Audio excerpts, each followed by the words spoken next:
Amin, amin, amin. Wow, saya percaya hadirat Tuhan bukan hanya di tempat ini tapi di rumah Anda. Tuhan itu sangat rindu untuk menjamah hati kita.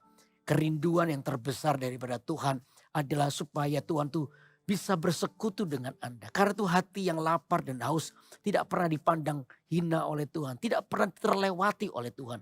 Tuhan akan menjamah Anda. Amin. Karena itu biar pagi hari ini hati kita terus dipenuhi dengan kehausan, kerinduan akan Tuhan. Nah, untuk itu saudara, pagi hari ini kita akan merenungkan firman Tuhan yang sangat penting buat hidup kita. Bagaimana Tuhan itu ingin membuat kita atau melatih telinga rohani kita untuk kita itu peka dengan tuntunan Tuhan. Karena hidup kita ini adalah kehidupan yang seharusnya selalu berada di dalam tuntunan Tuhan. Dan berita baiknya adalah ini saudara, Tuhan itu sangat suka untuk menuntun Anda. Sehingga Anda selalu berada di pusat daripada kehendak Tuhan.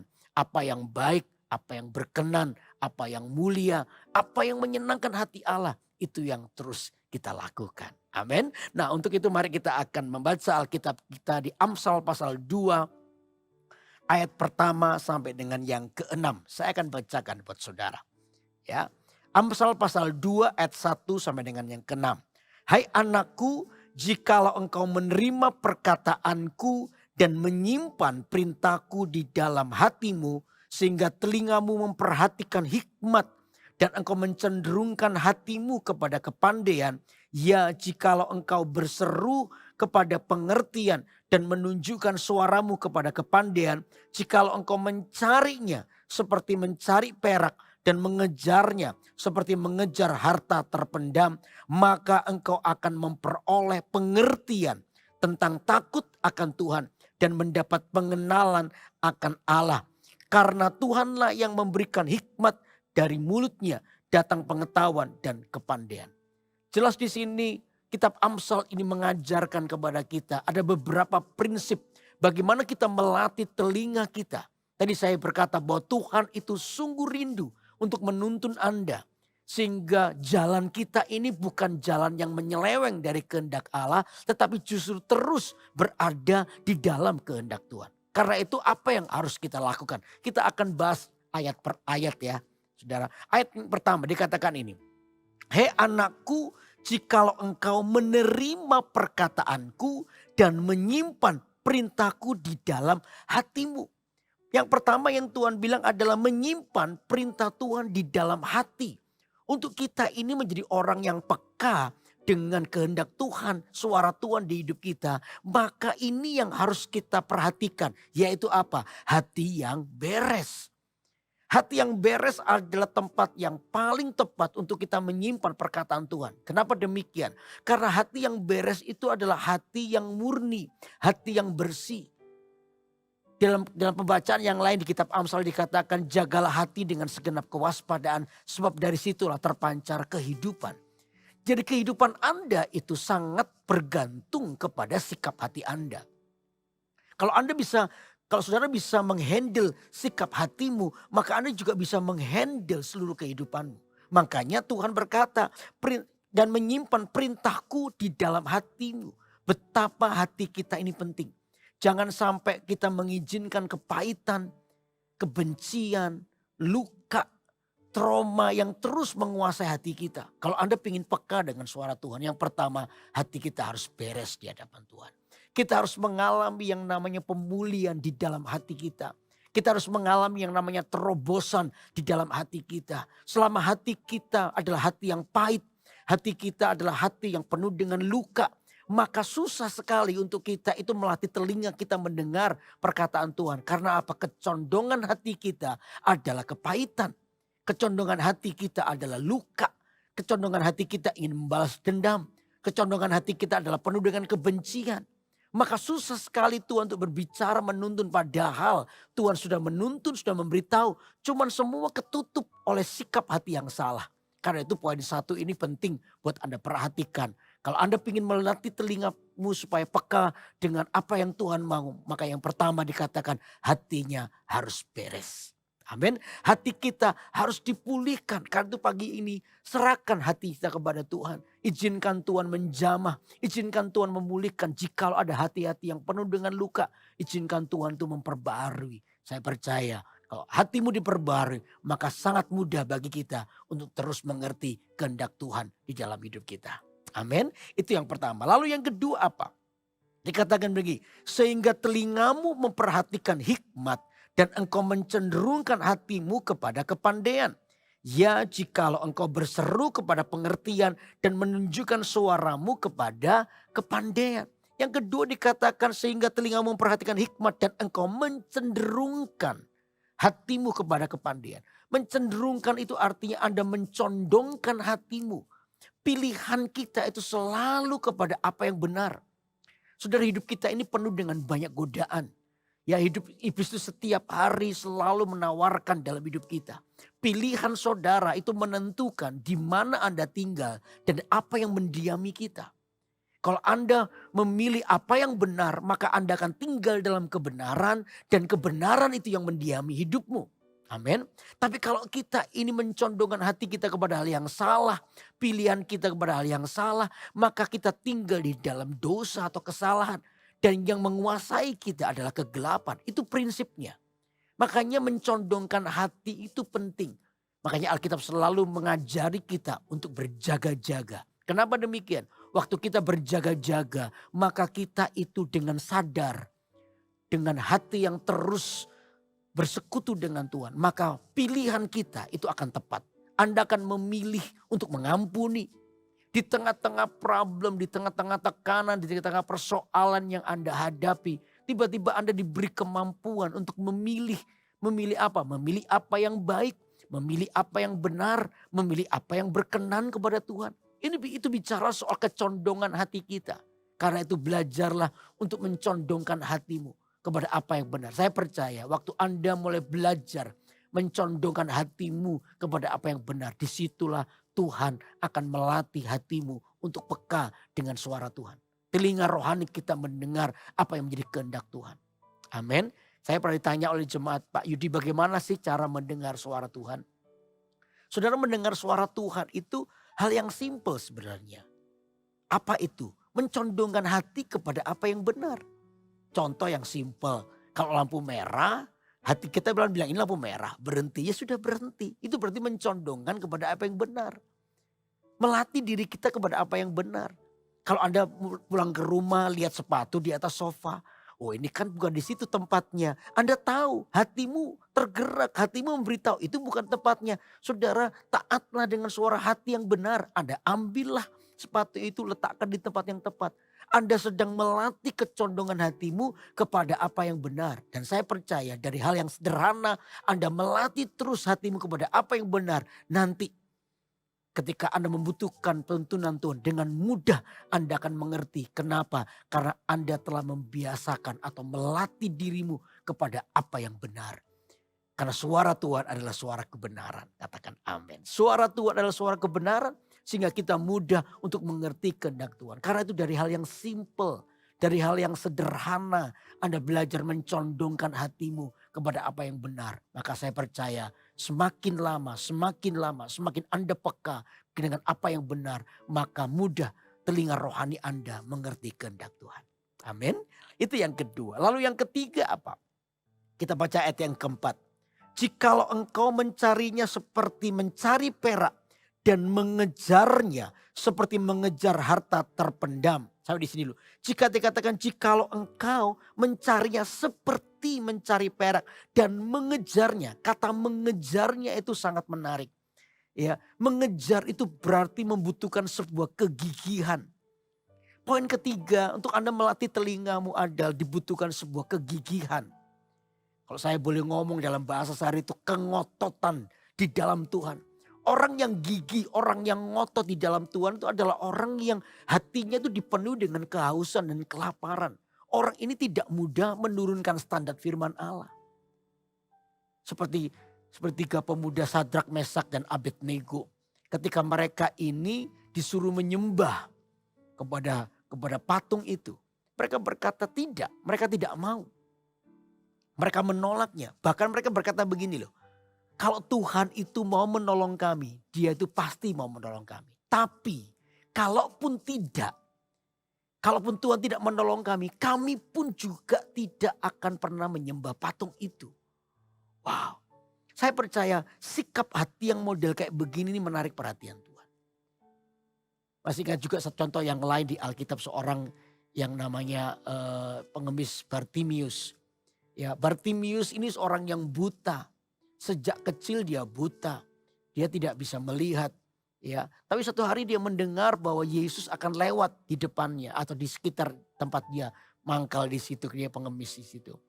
Dia cuma tahu bahwa Yesus itu sumber keselamatan dan kesembuhan buat matanya. Makanya ketika dia rame-rame dengar, mungkin dia mengira ini mungkin kira-kira ini Yesus sudah sampai dekat ya. Lalu dia berteriak, saudara, Yesus, anak Daud, kasihanilah aku. Dia berteriak begitu. Yesus, anak Daud, kasihanilah aku. Nah, waktu dia berteriak seperti itu, rupanya ada reaksi dari orang-orang sekitar. Apa itu reaksinya? Menyuruh Bartimius diam. Mengapa mereka menyuruh Bartimius diam? Karena kalimat yang diucapkan Bartimius itu adalah kalimat haram pada waktu itu yang tidak boleh diucapkan. Karena kalimat yang diucapkan oleh Bartimius adalah Yesus, anak Daud. Bicara soal penyebutan Yesus yang dihubungkan dengan anak Daud. Seperti nubuatan Yesaya akan datang Mesias dari keturunan Daud. Dengan kata lain, Bartimius itu sedang menyerukan nama Yesus itu sebagai Mesias. Mesias, kasihanilah aku. Mesias, juru selamat, sang penolongku. Saudara, ada sebuah pengakuan yang pada waktu itu orang-orang sekitar menolak Yesus sebagai Mesias. Tetapi Bartimius mengakuinya. Dan ini yang membuat saya tertarik adalah ketika orang menyuruh dia diam. Alkitab berkata bahwa orang ini Bartimius berteriak semakin keras. Kata semakin keras itu berarti ada sebuah kengototan, kegigihan. Yang bahkan tidak peduli dengan semua tekanan persoalan yang dihadapi. Saudara, iman kekristenan yang model begini ini yang menarik perhatian Tuhan. Makanya Alkitab selanjutnya berkata bahwa tiba-tiba Yesus berhenti ketika mendengar itu. Yesus berhenti, berarti sebelumnya Yesus berjalan terus. Tiba-tiba ketika Yesus mendengar teriakan Bartimius, dia berhenti. Dia menoleh kepada Bartimius. Artinya teriakan Bartimius di tengah-tengah angkatan yang menolak Tuhan sebagai Mesias. Tiba-tiba Tuhan tuh mendengar satu orang dengan kegigihan. Mungkin waktu Yesus melihat Bartimius mungkin lagi ditutup mulutnya. Mungkin lagi dijendul kepalanya suruh diam. Justru itu yang menarik perhatian Tuhan. Kegigihanmu dan kegigihanku hari ini. Itu yang menarik perhatian Tuhan.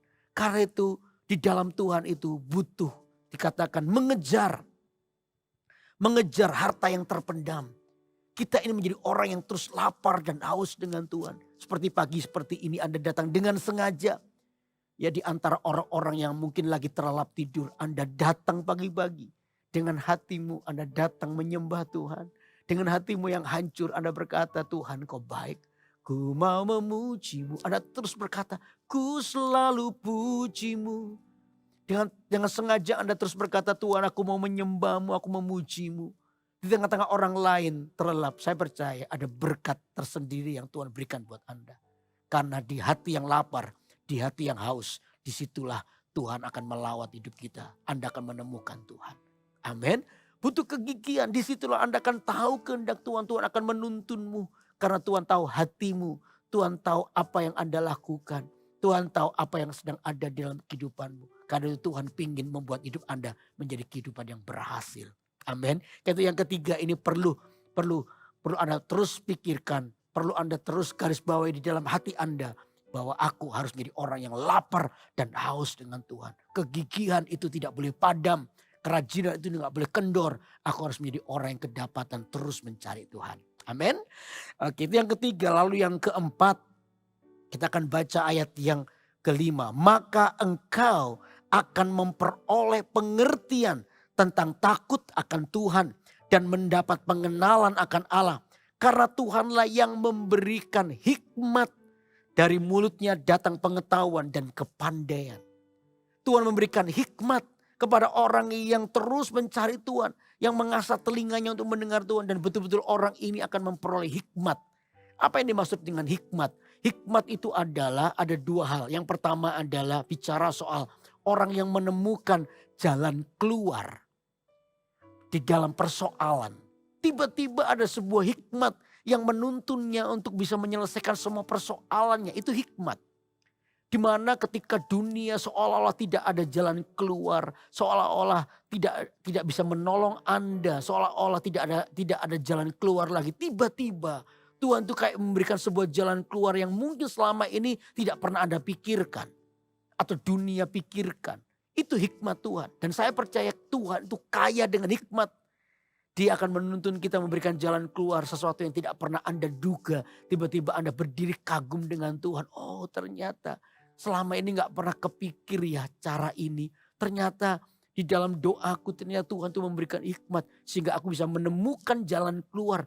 Anda dan saya bisa menemukan jalan keluar. Dan Anda keluar sebagai orang-orang yang menang. Amin. Itu arti hikmat yang pertama. Lalu yang kedua. Arti hikmat yang kedua apa? Bicara soal nilai, prinsip firman Allah. Yang terus akan mengawal hidup kita. Sehingga Anda tidak mudah menjadi orang yang gampang dibeli oleh keinginan dosa. Tidak. Kita adalah orang yang punya prinsip. Kita tidak mudah menjadi orang yang menurunkan standar firman Allah. Tapi kita tetap teguh berdiri di dalam kebenaran. Karena apa? Prinsip, nilai, kebenaran firman Allah itu kuat atas hidup kita. Sehingga kita ketika iblis mencoba untuk menipu kita dengan cara apapun. Dia tidak akan pernah bisa menjatuhkan Anda. Dan saya percaya orang yang penuh dengan hikmat Tuhan. Itu adalah orang yang mengalami pertumbuhan secara rohani. Amin saudara. Sehingga orang ini akan terus berjalan di dalam pusat kehendak Allah. Telinga Anda akan menjadi telinga yang peka. Ya, telinga rohani Anda peka. Sungguh-sungguh tahu menjadi apa yang menjadi kehendak Tuhan. Dan Anda terus mengambil keputusan untuk terus berada di dalam kehendak Tuhan. Sekalipun ketaatan itu kadang beresiko. Jangan takut. Justru orang-orang yang punya prinsip, punya nilai kekristenan yang kuat dalam hidupnya. Orang ini tidak akan pernah bisa ketakutan ketika membayar sebuah ketaatan. Karena dia tahu di balik ketaatan selalu ada kemuliaan. Di balik ketaatan selalu ada mujizat. Amin saudara. Karena biar pagi hari ini mari kita sungguh-sungguh mengasah telinga rohani kita. Untuk kita ini menjadi orang yang dituntun oleh Tuhan. Dan menemukan jalan-jalan Tuhan. Sehingga orang yang menemukan jalan Tuhan hidupnya akan penuh dengan kemenangan. Amin. Hari ini ada 4 hal yang kita pelajari. Yang pertama, hatinya harus beres. Masih ingat ya? Yang pertama, hatinya harus beres. Di mana setiap kita akan sungguh-sungguh mengalami pemulihan di dalam hati yang pertama. Lalu yang kedua apa? Yang kedua bicara soal mencondongkan hati kita kepada apa yang benar, kepada kebenaran. Mencondongkan hati kita. Karena suara Tuhan adalah suara kebenaran. Melatih dari hal yang sederhana, yang simple. Sederhana saja. Maka dari itu ketika kita melatih hati kita pada apa yang benar. Maka kita akan dituntun oleh Tuhan. Mudah bagi Allah untuk menuntun kita. Lalu yang ketiga bicara soal tadi kegigihan dengan Tuhan. Kita ngotot dengan Tuhan. Memiliki rasa lapar dan haus akan Tuhan. Untuk terus berjalan di dalam kerinduan bersama dengan Tuhan. Saya percaya orang seperti ini akan melihat kemuliaan Tuhan. Amin. Amin. Lalu yang terakhir jelas dikatakan. Yang terakhir adalah menemukan hikmat daripada Tuhan. Yang keempat menemukan hikmat. Hikmat tadi bicara soal menemukan jalan keluar. Lalu yang kedua adalah nilai prinsip kebenaran firman Allah. Dan saya percaya kalau 4 hal ini sungguh-sungguh ada dalam hidup kita. Anda akan menjadi orang yang peka dengan suara Tuhan. Dan Anda mengalami pertumbuhan. Karena itu biar pagi hari ini ayo kita datang kepada Tuhan. Dengan hati kita. Mari kita angkat tangan kita kepada Tuhan. Serahkan hidup kita kepada Tuhan. Izinkan Tuhan berbicara buat hidup kita. Yang pertama hati kita harus mengalami pemulihan dulu. Amin. Nyanyikan pujian ini.